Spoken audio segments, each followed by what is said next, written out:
Election Day is less than a week away. Your participation in this election is a vital part of the process. Every voice matters, every vote counts.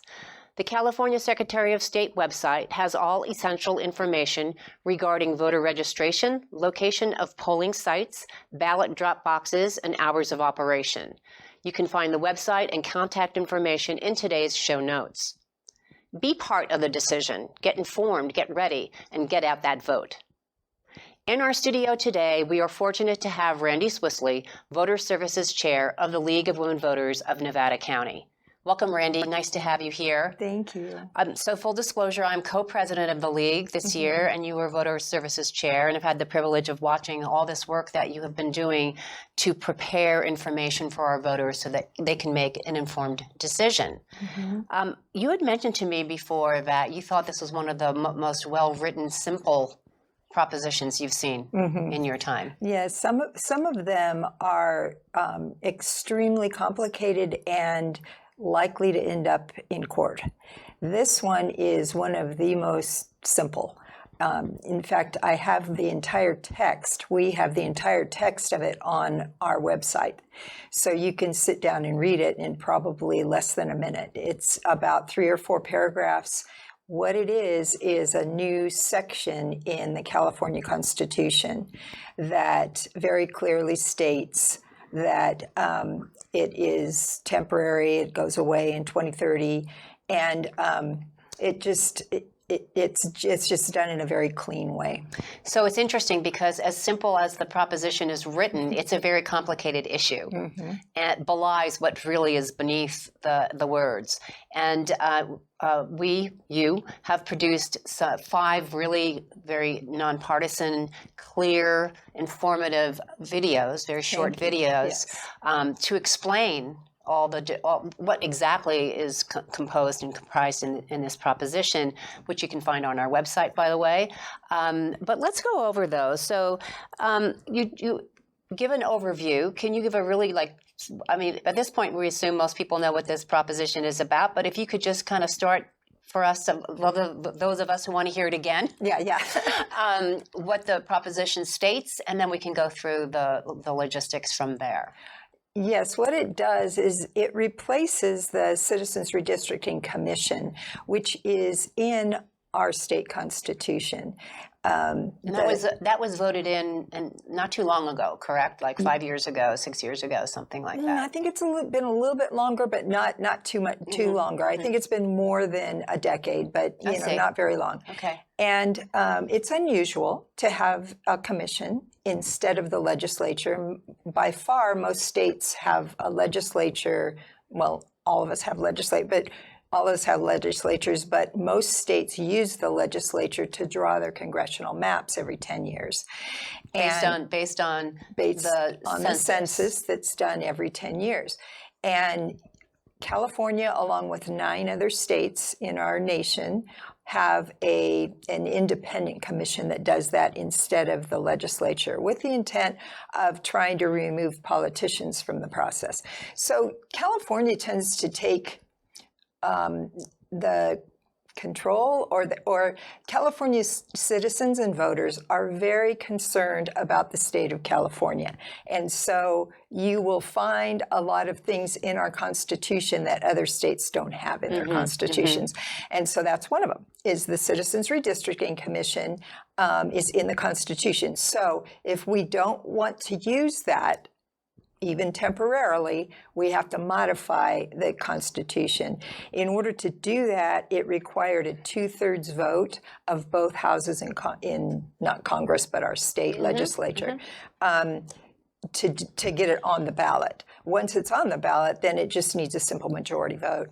But yeah, the issue here is whether or not California citizens and voters want to react or counteract. It's called gerrymandering, which is the way that the congressional districts were redrawn recently in Texas.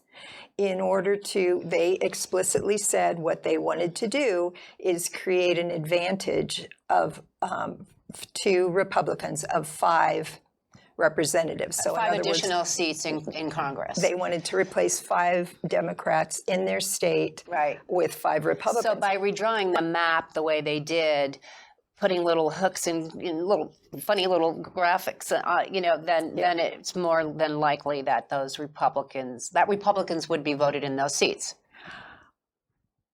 That's what they're hoping. Okay. And that's what the people that back Prop 50 here are hoping, only the opposite. Okay. But in reality, the only thing that will affect who sits in what seat from whatever state is the voters.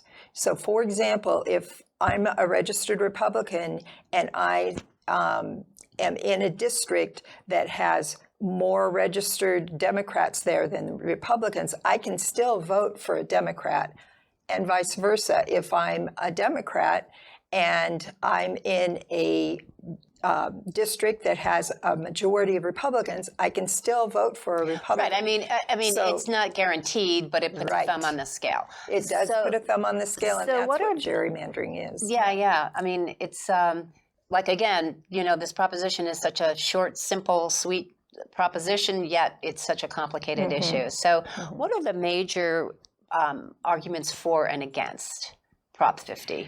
Okay, so the people for it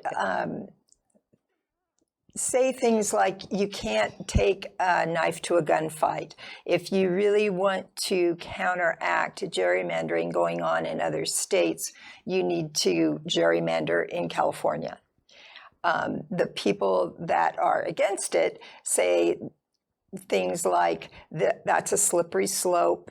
Once we start, let's see, once we start going down that path, it's just not, two wrongs don't make a right. Maybe that's another way to say it. That's a good way of saying it, probably. I just saw in the news that Indiana, for instance, is considering doing the same thing that Texas did. Yeah. So it's sort of a race to the bottom. That could be, I don't want to represent either one of the sides. I'm just trying to rationalize what the rational arguments are on each side, because you also hear lots of arguments on each side that are untrue. And so those are the two that I've been able to grab onto that are actually rational on each side. What about the financing behind the campaigns for pro and con? Yeah, there's quite a bit of money on both. There's about $190 million that's been donated for, and about $88.5 million against.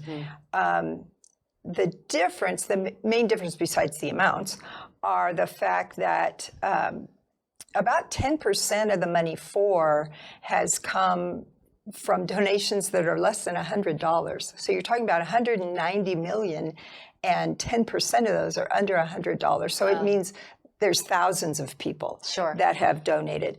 The money against has largely come from one person, and his name's Charles Munger Jr., and he's no stranger to campaign finance. His father did the same type of thing. For Republican and kind of ultra-conservative Republican causes, the Republican Party, and Republican candidates. So it's really kind of a tradition, I guess you could say, for their family. But that is where most of the money has come from against. What is the polling saying to date? What's it looking like?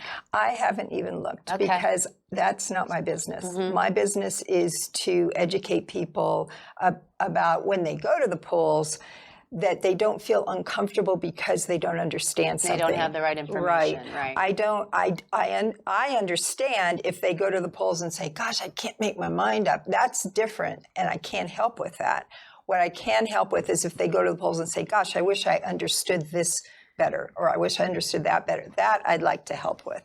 Good. And you've done an excellent job. If people go to the website, they'll see a lot more information, and these 5 videos that I'm speaking about that are very clear and very short and to the point and nonpartisan. So great job on that. Thanks. Okay, well, we'll see. 1 week from, well, not even 1 week, right? 6 days from today. and we will find out. We're going to have the new Registrar of Voters on here to tell us what that process will be like after the voter has made his or her decision.